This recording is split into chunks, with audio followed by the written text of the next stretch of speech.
بسم اللہ الرحمن الرحیم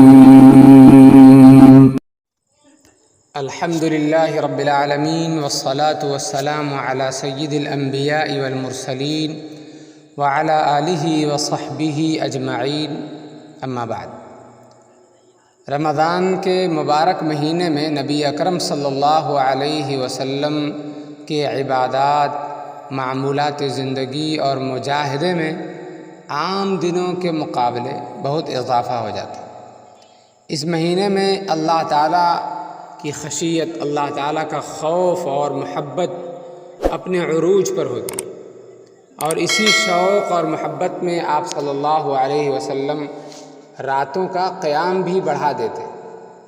ام المؤمنین حضرت عائشہ صدیقہ رضی اللہ عنہ فرماتی ہیں، کان رسول اللہ صلی اللہ علیہ وسلم اذا دخل رمضان لغیر لونه وکثرت صلاته وابتهل فی الدعاء واشفق منه۔ جب رمضان شروع ہوتا تو رسول اللہ صلی اللہ علیہ وسلم کا رنگ مبارک متغیر ہو جاتا، بدل جاتا۔ آپ صلی اللہ علیہ وسلم کی نمازوں میں اضافہ ہو جاتا، نوافل میں اضافہ ہو جاتا، اللہ تعالیٰ سے گڑ گڑانا بڑھ جاتا، اور آپ پر اللہ تعالیٰ کا خوف طاری رہتا۔ رمضان المبارک میں حضور اکرم صلی اللہ علیہ وسلم کا معمول مبارک تھا کہ آپ اپنے روزے کا آغاز سحری کھانے اور اختتام جلد افطاری سے کیا کرتے تھے۔ حضرت انس بن مالک رضی اللہ عنہ سے مروی ہے، سحری کھانے کے متعلق آپ نے ارشاد فرمایا، تسحروا فإن فی السحور برکہ، سحری کھایا کرو کیونکہ سحری میں برکت ہے۔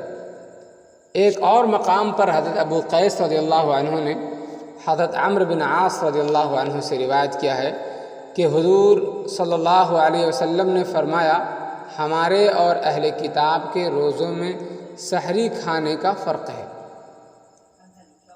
رمضان المبارک میں آپ کی راتیں کثرت کے ساتھ نماز میں کھڑے رہنے، تسبیح و تہلیل اور یاد الہی، ذکر الہی میں گزرتی تھی۔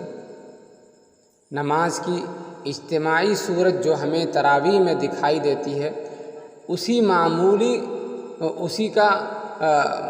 معمول کا حصہ ہے۔ حضور صلی اللہ علیہ وسلم نے رمضان المبارک میں قیام کرنے کی فضیلت کے بارے میں فرمایا، جس نے ایمان اور ثواب کی امید اور ثواب کی نیت سے رمضان کے روزے رکھے اور راتوں کو قیام کیا، وہ گناہوں سے اس طرح پاک ہو جاتا ہے جیسے وہ ماں کے پیٹ سے پیدا ہوتے وقت گناہوں سے پاک ہے۔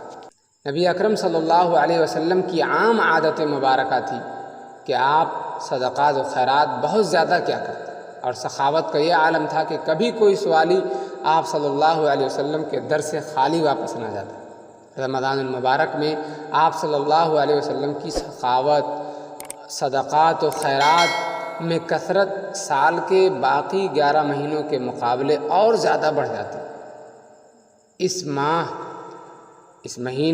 مبارک مہینے میں صدقات اور خیرات میں اتنی کثرت ہو جاتی کہ ہوا کے تیز جھونکے بھی آپ صلی اللہ علیہ وسلم کی سخاوت اور آپ کی دریا دلی کا مقابلہ نہ کر سکتے۔ حضرت عبداللہ بن عباس رضی اللہ عنہما سے مروی ہے، فَإِذَا لَقِيَهُ جِبْرِيلُ علیہ السلام كان رسول اللہ صلی اللہ علیہ وسلم اجود بالخیر من الریح المرسلہ۔ رمضان المبارک کے آخری 10 دنوں میں آپ صلی اللہ علیہ وسلم کا اعتکاف کرنے کا معمول تھا۔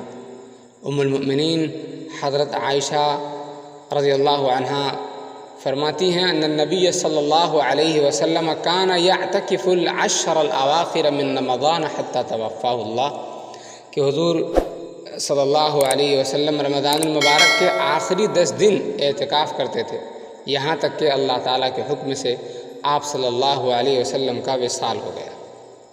حضرت ابو ہریرہ فرماتے ہیں کہ حضور صلی اللہ علیہ وسلم ہر سال رمضان المبارک میں 10 دن اعتکاف فرماتے تھے، اور یہ آپ کی زندگی کا معمول تھا اور یہی سنت بھی ہے۔ اور جس سال آپ صلی اللہ علیہ وسلم کا وصال مبارک ہوا، آپ کی وفات ہوئی، آپ پردہ فرمائے، اس سال آپ صلی اللہ علیہ وسلم نے 20 دن اعتکاف کیا۔